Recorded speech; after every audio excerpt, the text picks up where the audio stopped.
uLatoya Hamilton ushone mhla zingama-20 wephezulu emva kokuminza endaweni yokubhukuda ngesikhathi ehambe nesikole. Abazali bakhe bathi ingane yabo yashona ngenxa yobudedengu besikole.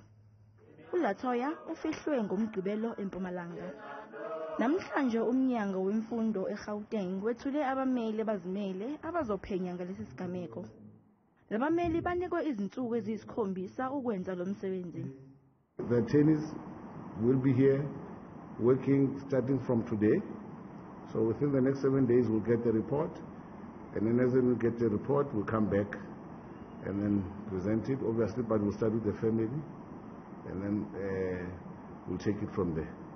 Labameli bathi kuzobasiza kakhulu ophenyweni labo ukuphosa imibuzo labo babekhona ngesikhathi kwenzeka lesi sehlo. We are going to consult and interview all the relevant stakeholders.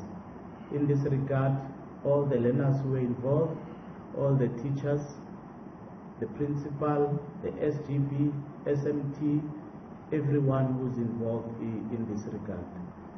Kulolu phenyo kuzobuye kubhekwe ukuthi ngabe abazali babenikiwe yini incwadi okwakumele beyicikice ukuze begunyaze isikole ukuba sihambe nezingane zabo. Umnyango unxusa kubaqinisekiswe ukuthi ezokuphepha siqinile uma isikole sinohambo.